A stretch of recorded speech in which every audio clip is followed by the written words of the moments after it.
नमस्कार, आप देख रहे हैं न्यूज चक्र। न्यूज चक्र में आज इन दो मुद्दों की बात की जाएगी। शाहीन बाग की ऐतिहासिक रात, आज हम सलाम करने जा रहे हैं उस जज्बे को। और मुद्दा नंबर 2, जम्मू कश्मीर के एक डीएसपी का आखिर आतंकवादियों से क्या रिश्ता है, और यह रिश्ता साल 2001 के पार्लियामेंट हमले से भी जुड़ता हुआ नजर आ रहा है। मगर आगाज करते हैं आज की बड़ी खबर के साथ, और उससे जुड़े हैं मेरे कुछ सवाल। सवाल नंबर 1, क्या 2001 में संसद पर हुए हमले और कश्मीर में जारी आतंकवाद की कुछ परतें हैं जो खुलना बाकी हैं?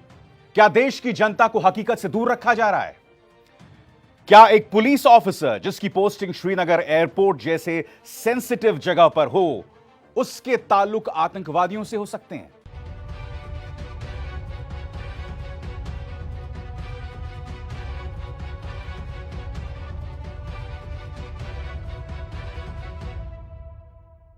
आप देख रहे हैं न्यूज चक्र, और इस वक्त आपके स्क्रीन पर यह शख्स देविंदर सिंह, जम्मू कश्मीर पुलिस में डीएसपी देविंदर सिंह। और क्या आप जानते हैं कि उसे जम्मू कश्मीर पुलिस ने गिरफ्तार किया है? और यह गिरफ्तारी आम नहीं थी, क्योंकि उसके साथ 3 अन्य लोग भी गिरफ्तार हुए हैं। सबसे पहला शख्स जो उसके साथ गिरफ्तार हुआ है उसका नाम है नवीद मुश्ताक। दूसरा शख्स जो उसके साथ गिरफ्तार हुआ है उसका नाम है रफी रादर। यह बटपुरा शोपियां का नागरिक है और साथ ही पिछले साल ही आतंकवादी बना था। साथ ही इरफान शफी एक एडवोकेट है और डियारू शोपिया का निवासी है। आखिर एक पुलिस वाला आतंकवादियों के साथ क्या कर रहा था? अगर आप यह जानना चाहते हैं कि देविंदर सिंह कितना प्रभावशाली था, तो मैं आपको यह तस्वीर दिखाना चाहता हूं देविंदर सिंह की। 2 अक्टूबर की यह तस्वीर। इस तस्वीर में आप देख सकते हैं उन तमाम विदेशी ऑनवॉयज को, डिप्लोमैट्स को, जो धारा 370 हटाए जाने के बाद कश्मीर पहुंचे थे वहां की जमीनी हकीकत जानने के लिए। अगर आप इस फोटो को जूम इन करें तो इसमें आपको देविंदर सिंह दिखाई देगा। बात यहां नहीं रुकती, अब आप इस तस्वीर पर गौर कीजिए। यहां पर देविंदर सिंह महेंद्र सिंह धोनी के साथ दिखाई दे रहे हैं। जी हां, यह शख्स, इसकी पैठ यहां तक थी। अगर बात यहां तक रुक जाती तो ठीक था, मगर क्या आप जानते हैं कि पिछले साल 15 अगस्त को इसे वीरता के लिए प्रेसिडेंट्स मेडल मिला था। यह शख्स एंटी टेरर ऑपरेशन और एंटी हाईजैकिंग ऑपरेशंस में शामिल था। मगर यह 2 आतंकवादियों के साथ आखिर कर क्या रहा था? और खासकर इस बात की पृष्ठभूमि में कि यह गाड़ी जो है वो कुछ खबरों के मुताबिक दिल्ली का रुख कर रही थी। और आप सब जानते हैं कि दिल्ली में इस वक्त क्या हो रहा है। इसकी बात हम कुछ देर बाद करेंगे, लेकिन पहले मैं आपको बताना चाहूंगा कि जो आतंकवादी इसके साथ गिरफ्तार हुआ है उसके अपने गुनाहों की फहरिस्त क्या है। यह शख्स जिसका नाम है नवीद, इस तारीख पर गौर कीजिए, 29 अक्टूबर 2019, 5 श्रमिकों को, 5 लेबरर्स को जो कि पश्चिम बंगाल से हैं, उन्हें मौत के घाट उतार दिया जाता है। इसका मास्टरमाइंड था नवीद मुश्ताक, वो शख्स जो गिरफ्तार हुआ है डीएसपी देविंदर सिंह के साथ। और क्या आप जानते हैं, जब ये लोग गिरफ्तार हुए थे तो इनकी गाड़ी में AK-47 और हैंड ग्रेनेड्स भी थे। ये तमाम असला दिल्ली का रुख कर रहा था। मैं आपको बताना चाहूंगा कि ये जो कारवां दिल्ली का रुख कर रहा था वो कितना महत्वपूर्ण है, क्योंकि दिल्ली में इस वक्त 3 महत्वपूर्ण घटनाएं हो रही हैं। सबसे पहले 26 जनवरी 2020 को 26 जनवरी की परेड में प्रधानमंत्री नरेंद्र मोदी शामिल होंगे और राष्ट्रपति कोविंद इस परेड की सलामी लेंगे। दूसरा घटनाक्रम, शाहीन बाग की माओ ने मोर्चा लिया हुआ है नागरिकता बिल के खिलाफ और साथ ही प्रस्तावित NRC के खिलाफ। जेएनयू में भी घटनाक्रम जारी है। ऐसे हालात में ये 2 आतंकवादी डीएसपी के साथ दिल्ली क्यों जा रहे थे? जम्मू कश्मीर के आईजीपी विजय कुमार ने इस शख्स के कुछ और कारनामे बयां किए हैं। विजय कुमार के मुताबिक देविंदर सिंह के घर में 5 हैंड ग्रेनेड्स थे और साथ ही 3 AK-47 राइफल्स। वो ये भी कह रहे हैं कि उसे एक आतंकवादी की तरह ट्रीट किया जाएगा। मगर मैं आपसे पूछना चाहता हूं कि एक शख्स जिसके इतिहास में ढेरों इस तरह के विवाद हों, क्या उसे इतनी आसानी से राष्ट्रपति का वीरता मेडल मिल जाता है?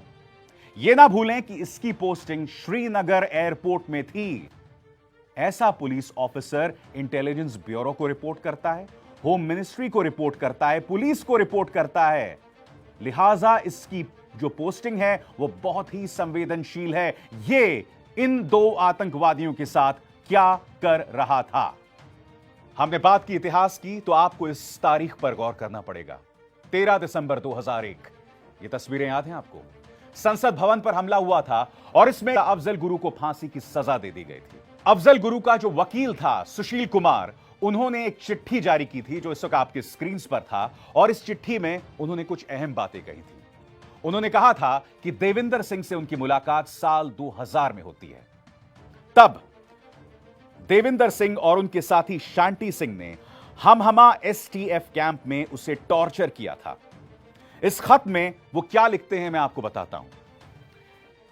एक दिन मुझे अल्ताफ देविंदर सिंह डीएसपी यानी डीएस के पास ले गया। डीएस ने कहा कि उसके लिए एक काम है। उसने कहा कि तुम्हें एक आदमी को दिल्ली ले जाना है और उसके लिए किराए का मकान ढूंढना है। जिस शख्स के लिए मकान ढूंढना था वो कश्मीरी नहीं, बाहरी व्यक्ति था। उसका नाम मोहम्मद था। मैं देविंदर के सामने मजबूर था। मैं मोहम्मद को दिल्ली ले गया। अगले दिन उस शख्स ने कहा कि मुझे एक कार चाहिए। हम करोल बाग गए, हमने कार खरीदी। दिल्ली में इस शख्स ने मुझे कई और लोगों से मिलवाया और अक्सर देविंदर सिंह से वो फोन पर बात करता था। 13 दिसंबर को संसद में हुए हमले में मोहम्मद का हाथ था और उसे संसद के परिसर में ही गोली मार दी गई थी। दिलचस्प बात यह कि अफजल गुरु को फांसी दे दी गई, मगर अफजल गुरु और देविंदर सिंह के बीच में क्या लिंक था, इस बात की कभी जांच नहीं हुई।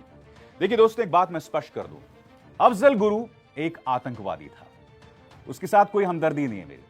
मैं ये सवाल कर रहा हूं कि देविंदर सिंह, जिसके ताल्लुकात लगातार आतंकवादियों से दिखते हैं, चाहे 2001 हो चाहे 2019 हो, आखिर इस शख्स को प्रेसिडेंट्स ब्रेवरी मेडल कैसे दिया जा सकता है? इसे श्रीनगर एयरपोर्ट जैसी सेंसिटिव पोस्टिंग कैसे मिल सकती है? क्या आपको इस सवाल नहीं पूछना चाहिए? क्योंकि इस देश की जनता ने सवाल पूछने बंद कर दिए अपने सरकार से, और यह अपने आप में हैरत की बात है। क्योंकि आज से करीब 1 साल पहले पुलवामा में हमला होता है, हमारे 40 जवान शहीद हो जाते हैं। क्विंट की एक रिपोर्ट सामने आती है जिस वक्त जो आपके स्क्रीन पर है, और यह रिपोर्ट यह दावा करती है कि सीआरपीएफ लगातार होम मिनिस्ट्री से यह कह रहा था जनवरी और फरवरी में कि आप हमें एयर ट्रांसफर करवाएं, हमें जमीन से ना भेजें, क्योंकि सुरक्षा को लेकर कई इश्यूज हैं। यही नहीं, उनके पास बख्तरबंद गाड़ियां नहीं थी, बुलेट प्रूफ व्हीकल्स नहीं थी। नतीजा आपके सामने है। यह बात अलग है कि इस खबर के मुताबिक सरकार ने क्विंट की इस रिपोर्ट को पूरी तरह से खारिज कर दिया था, मगर इस वक्त आपके स्क्रीन पर कुछ और स्क्रीनशॉट्स हैं। बीएसएफ ने भी होम मिनिस्ट्री से यह अपील की थी कि आप हमें एयर ट्रांसफर यानी प्लेन के जरिए ट्रांसफर कराएं। इसे भी होम मिनिस्ट्री ने खारिज कर दिया था। अब ये तो सरकारी दस्तावेज सामने मौजूद हैं, सरकार इसे तो खारिज नहीं कर सकती। दुर्भाग्य की बात यह है कि सीआरपीएफ ने अपनी तरफ से जो अपील की थी उसके कोई सरकारी दस्तावेज मौजूद नहीं है, इसलिए शायद सरकार ने उसे खारिज कर दिया। मुझे पूरा विश्वास है जिस तरह से पुलवामा पर हमने अपनी सरकार से कोई सवाल नहीं किया और जिन पत्रकारों ने यह सवाल किया उन्हें देशद्रोही करार दे दिया गया, इसी तरह से देविंदर सिंह का यह मामला जिसके ताल्लुक आतंकवादियों से हैं, उसे भी दफन कर दिया जाएगा। न्यूज चक्र में आज हमारी दूसरी पेशकश में मैं शाहीन बाग की मांओं को सलाम करना चाहूंगा, उनके सामने अपना सिर झुकाना चाहूंगा। जी हां, क्योंकि मातृत्व एक जज्बा है और आज इन मांओं ने यह साबित किया है कि इस एक आंदोलन को किस तरह से एक दिशा दी जा सकती है। मगर पहले इन तस्वीरों पर मैं वसीम बरेलवी साहब की कुछ पंक्तियां पढ़ के सुनाना चाहूंगा। हमने लफ्जों को एतबार किया, हमने लफ्जों को एतबार दिया, तुमने जीते जी उनको मार दिया। हमने दिल जोड़ने का काम किया, तुमने जहनों को इंतशार दिया। हमने बस प्यार बांटना चाहा, तुमने नफरत का कारोबार दिया। काश तुमको कोई बता देता, तुमने जहनों को जो गुबार दिया। एक कुर्सी जरूर जीत गए, तुमने हिंदुस्तान हार दिया। जी हां, शाहीन बाग में इसी तरह से एक जज्बा सामने उभर कर आया है। खासकर इस बात की पृष्ठभूमि में कि जामिया में जो हिंसा हुई थी, जिस तरह से पुलिस ने बगैर इजाजत के जामिया में प्रवेश किया था, उसके बाद ऐसा लग रहा था कि यह आंदोलन भटक जाएगा। मगर फिर शाहीन बाग की माओं ने इस आंदोलन की कमान अपने हाथों में थामी और कल जो ये तिरंगा यात्रा निकली ना, मेरे पास शब्द नहीं थे, मगर फिर इन पंक्तियों के जरिए मैं इसे बयां करना चाहूंगा। ये पंक्तियां लिखी हैं अली जारियों ने। तुम कागज मांगने आए हो, मैं तुमको तिरंगा देता हूं। गर हिम्मत है तो आगे बढ़ो, मेरा रंग निकालो झंडे से। मेरी मां की दुआ ये झंडा है, मेरे बाप की भी पहचान है ये। तुम्हें सिर्फ तिरंगा लगता है, अरे पूरा हिंदुस्तान है ये। दोस्तों, शाहीन बाग से कल एक बहुत ही खूबसूरत तस्वीर सामने उभर कर आई, जब हिंदू, मुस्लिम, सिख और ईसाई अपने धर्म की बात सामने करते नजर आए, मानो एक संवाद हो रहा था। एक बहुत ही खूबसूरत तस्वीर, मैं चाहता हूं आप इसे देखें।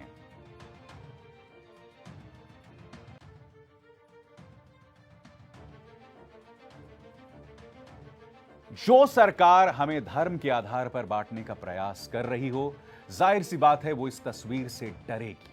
मगर मैं आपको एक और तस्वीर दिखाना चाहता हूं। क्या आप जानते हैं कल कुछ स्थानीय लोग भी सामने आए, वो जो इस शाहीन बाग प्रदर्शन की वजह से जो सड़क रुकी हुई है कालिंदी कुंज और नोएडा के बीच में, उसके खिलाफ प्रदर्शन कर रहे थे। इनमें से कुछ लोगों की बहुत ही वाजिब मांगे हैं। वो ये कह रहे थे कि हमारे बच्चे 2-2 हफ्तों से स्कूल्स नहीं गए हैं।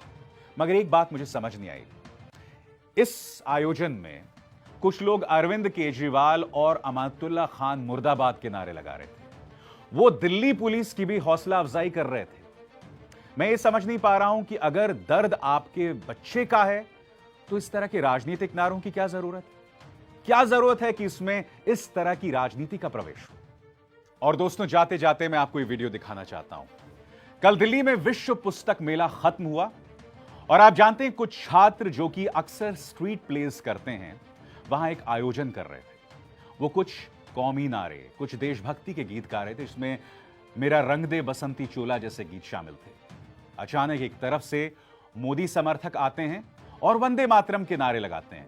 मगर बात यहां नहीं रुकती। जब वो विद्यार्थी राष्ट्रगान गा रहे होते हैं, तब बेशर्मी देखिए इन लोगों की, वो लोग मोदी मोदी के नारे लगाने लगते हैं।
आप जानते हैं सबसे बड़ी विडंबना क्या है?